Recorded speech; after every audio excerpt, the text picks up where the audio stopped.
शंकर नावाचा एक करोडपती माणूस एअरपोर्टवर उभा होता. त्याची गाडी येण्यास थोडा वेळ बाकी होता, कारण त्याचा ड्रायव्हर उशिरा पोहोचला होता. शंकर तिथेच गाडीची वाट पाहत उभा राहिला आणि थोड्याच वेळात त्याची गाडी आली. गाडी आली तसे गणेश गाडीत बसला आणि ड्रायव्हरला निघायला सांगितले. तो फारसा कुणाशी बोलला नाही.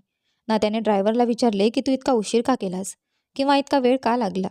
त्याने फक्त थोडक्यात सांगितले, चला. ड्रायव्हर गाडी सुरू करून निघाला. रस्त्यात अचानक पाऊस सुरू झाला. पाऊस पडायला लागल्याने ड्रायव्हर गाडी सावकाश चालवत होता. तेव्हाच शंकरच्या नजरेस रस्त्याच्या कडेला उभी असलेली एक स्त्री पडली. तिच्या मांडीवर 4-5 महिन्यांचे बाळ होते. ती स्वतःसाठी काही विचार न करता आपल्या साडीच्या पदराने बाळाला पावसापासून वाचवत होती.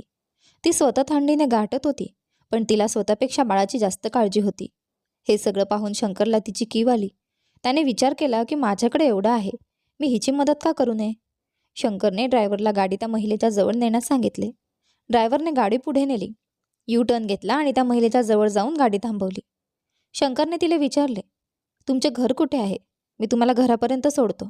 पण घराचे नाव ऐकताच तिच्या चेहऱ्यावर उदासी स्पष्ट दिसू लागली. हे पाहून शंकरला समजले की कदाचित तिचे कोणतेही घर नव्हते. ती बेघर होती. बाळाकडे पाहत शंकर म्हणाला, जर तुमचे घर नाही तर एवढ्या पावसात तुम्ही कुठे जाणार? काही काळासाठी का होईना, पण तुम्ही माझ्या घरी थांबू शकता. माझे घर खूप मोठे आहे आणि तिथे कोणीही नाही. पाऊस थांबेपर्यंत तरी तुम्ही सुरक्षित राहू शकता. शंकरचे हे शब्द ऐकून ती महिला ममता त्याच्यासोबत जाण्यास तयार झाली.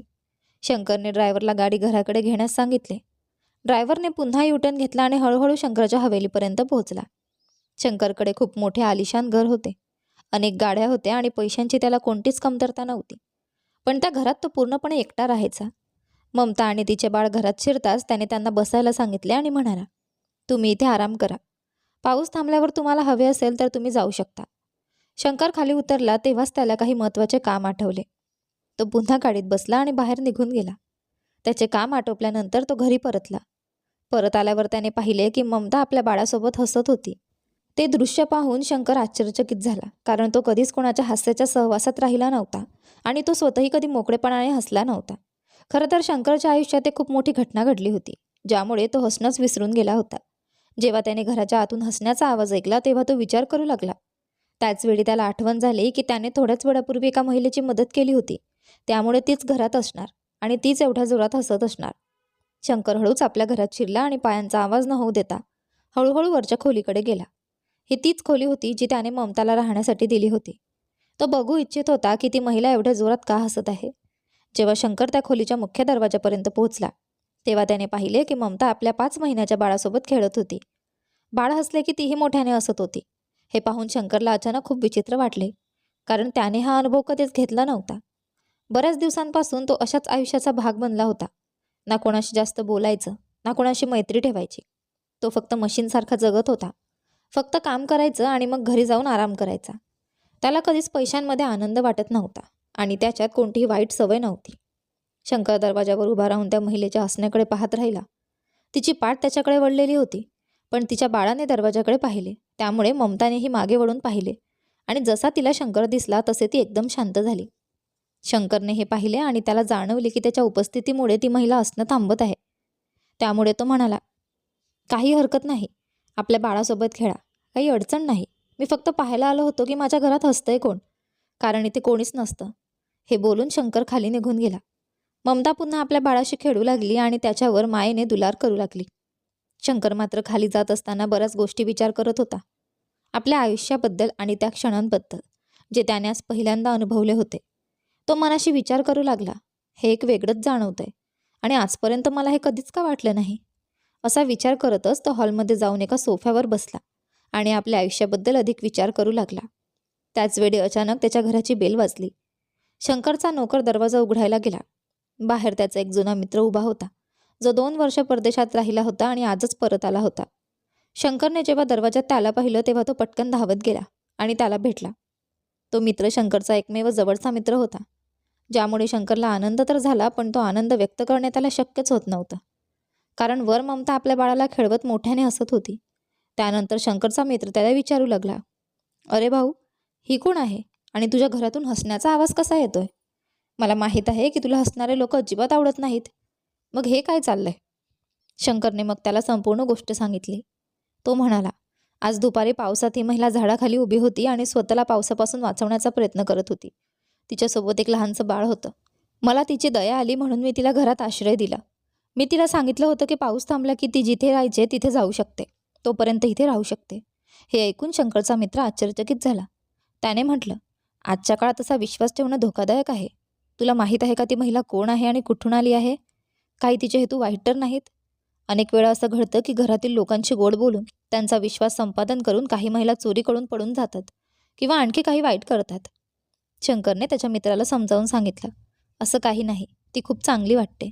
तिच्या वागण्यात काही संशयास्पद वाटत नाही आणि तिच्यासोबत एवढं लहान बाळ आहे. त्या मुलासाठी तरी मी मदत केलीच पाहिजे. पण त्याचा मित्र सतत त्याला सावधगिरी बाळगण्यास सांगत होता.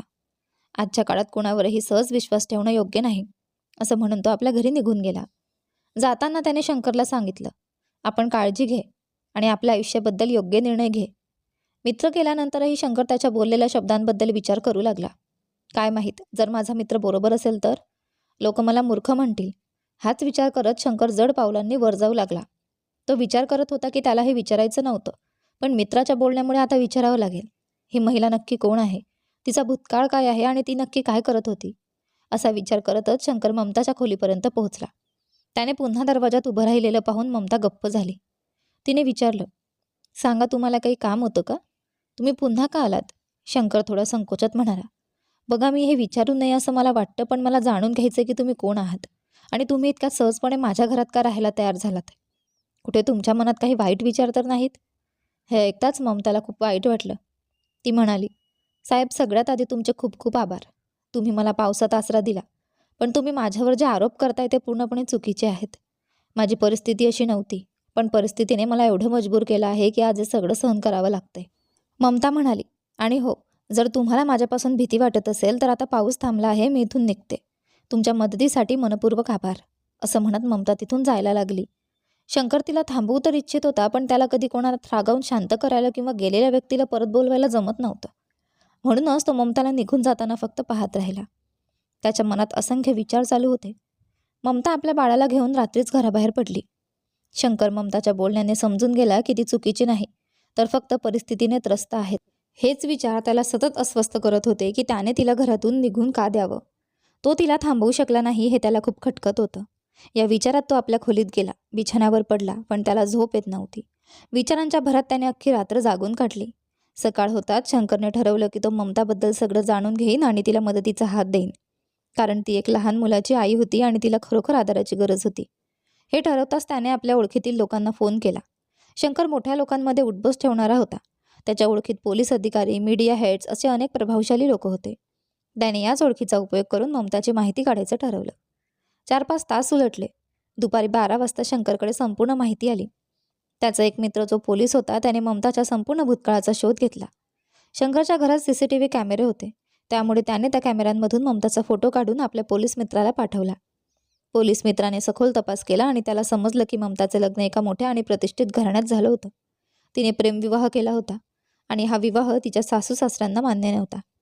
पण मुलाच्या इच्छेखातर त्याने तिला घरात ठेवण्याचा निर्णय घेतला होता. कालांतराने ममताला एक मुलगा झाला. तिच्या लग्नाला 3 महिने झाले असतानाच त्या व्यक्तीशी तिने प्रेम करून लग्न केलं होतं. त्याचा एका अपघातात मृत्यू झाला.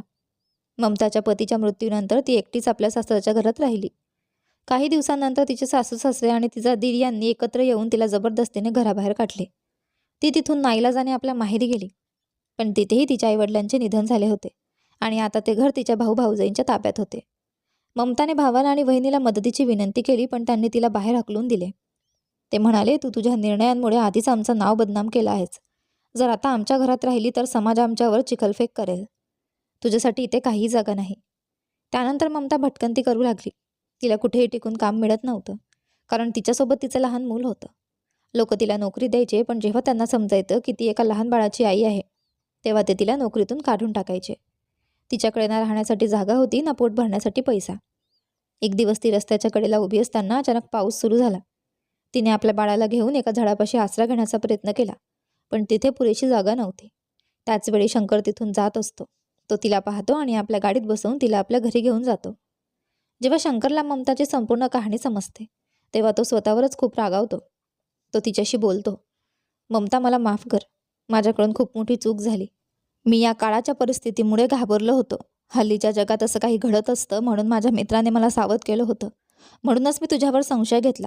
पण आता मला तुझ्या संपूर्ण परिस्थितीची जाण झाली आहे. तू काळजी करू नकोस. तू जितका वेळ हवा असेल तितका माझ्या घरी राहू शकतेस. इथे तुला कोणी काही बोलणार नाही आणि इथे पैशांचीही कोणतीही चिंता नाही. जेव्हा तुला तुझं स्वतःचं काही काम मिळेल आणि तुझं आयुष्य सुरळीत चालू होईल तेव्हा हवं तर तू इथून जाऊ शकतेस. शंकरच्या या शब्दांनी ममताचा विश्वास बसतो आणि ती तिथे राहण्यास तयार होते. हळूहळू दिवस जातात आणि शंकर व ममतामध्ये जवळीक वाढू लागते. ममता शंकरची चांगली काळजी घेत होती.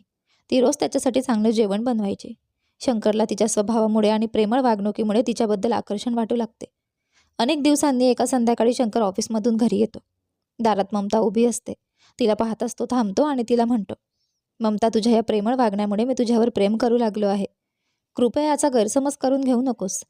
जर तुला असं वाटत असेल की आपण मित्र म्हणूनच राहावं तर मी तुझ्यावर कोणताही दबाव आणणार नाही. शंकरच्या या कबुलीनंतर ममता काही क्षण शांत राहते. पण तिच्या मनातही शंकरबद्दल प्रेमाची भावना निर्माण झाली होती. ती म्हणते, शंकर, मलाही असं वाटतं की मी तुझ्यावर प्रेम करू लागले आहे. तू खूप चांगला आहेस आणि मला बऱ्याच काळापासून तुझं व्यक्तिमत्व खूप आवडतंय. जेव्हा दोघींनी एकमेकांसमोर प्रेमाची कबुली दिली तेव्हा शंकर ममताला लग्नाचा प्रस्ताव देतो. तो तिला म्हणतो, मी तुझ्या मुलाला माझ्या स्वतःच्या मुलासारखं वाढवू इच्छितो. कारण जेव्हापासून तुम्ही दोघं माझ्या आयुष्यात आलात तेव्हापासून माझं संपूर्ण आयुष्य बदलून गेलं आहे.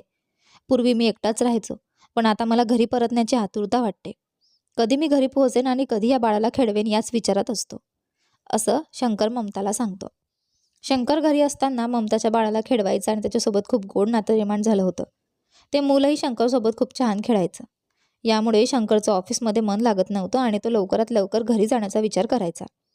ममता त्याला म्हणते, लग्न तर आपण करणारच आहोत, पण त्याआधी मला काही प्रश्न आहेत, त्यांची उत्तरं तुला द्यावी लागतील. ममताला आश्चर्य वाटत होतं की शंकरकडे एवढी संपत्ती असूनही त्याने अजूनपर्यंत लग्न का केलं नव्हतं. त्याने कधी दारू प्यायली नव्हती, त्याच्यात कोणतीही वाईट सवय नव्हती, तरीही तो एकटाच का राहत होता. तिने विचारलं, शंकर, तुझ्याकडे सगळं आहे, पैसे, प्रतिष्ठा, चांगला स्वभाव, मग तू आजपर्यंत लग्न का केलं नाहीस? शंकर थोडा वेळ विचार करतो आणि शांत राहतो. मग ममता पुन्हा त्याला विचारते. शेवटी तो उत्तर देतो, ममता, मी एका अत्यंत वाईट काळातून गेलो आहे, ज्यामुळे मला लग्नाची भीती वाटू लागली होती. ममताने विचारलं, असं काय झालं होतं की तुला लग्नाची भीती वाटू लागली? शंकर आपल्या भूतकाळाबद्दल सांगू लागतो. तो म्हणतो, ही गोष्ट 4 वर्षांपूर्वीची आहे. माझ्या लग्नासाठी एका मुलीचा प्रस्ताव आला होता आणि माझे आईवडील तिच्या घरी लग्नाची बोलणी करण्यासाठी जात होते. पण वाटेत त्यांचा अपघात झाला आणि ते दोघंही त्या अपघातात मृत्युमुखी पडले. मला खूप मोठा धक्का बसला, कारण माझ्या आईवडिलांशिवाय या जगात माझं कोणीच नव्हतं. हे सगळं माझ्या लग्नाच्या कारणामुळे झालं असं मला वाटू लागलं आणि मला लग्नाचा तिटकाराच वाटू लागला. मला वाटलं, जर मी लग्न केलं तर पुन्हा काहीतरी वाईट घडेल. त्यामुळे मी आलेल्या प्रत्येक लग्नाच्या प्रस्तावाला नकार दिला आणि स्वतःला एकटं ठेवू लागलो. हे सांगताना शंकर फुटून फुटून रडू लागतो. ममता त्याला अश्रू ढाळताना पाहते आणि त्याला लगेच मिठी मारते. ती त्याला सांत्वना देत म्हणते, काळजी करू नकोस, आता सगळं ठीक होईल. भूतकाळात जे झालं ते वाईट होतं, पण तुझं भविष्य सुंदर असेल. यानंतर शंकर आणि ममताचं मोठ्या थाटामाटात लग्न होतं. शंकर ममताला आणि तिच्या मुलाला आपल्या घरी आणतो आणि त्या मुलाला स्वतःच्या मुलासारखं वाढवतो. ममता ही नव्या जीवनाची सुरुवात करते आणि आनंदाने संसार करत राहते. आशा करते की तुम्हाला आमची कथा आवडली असेल. कथा आवडली असेल तर व्हिडिओला लाईक करा. तुम्ही चॅनलवर नवीन असाल तर सबस्क्राईब करा आणि हो, नोटिफिकेशन बेल दाबा, जेणेकरून येणाऱ्या पुढील व्हिडिओचे अपडेट तुम्हाला सर्वात आधी मिळेल. धन्यवाद.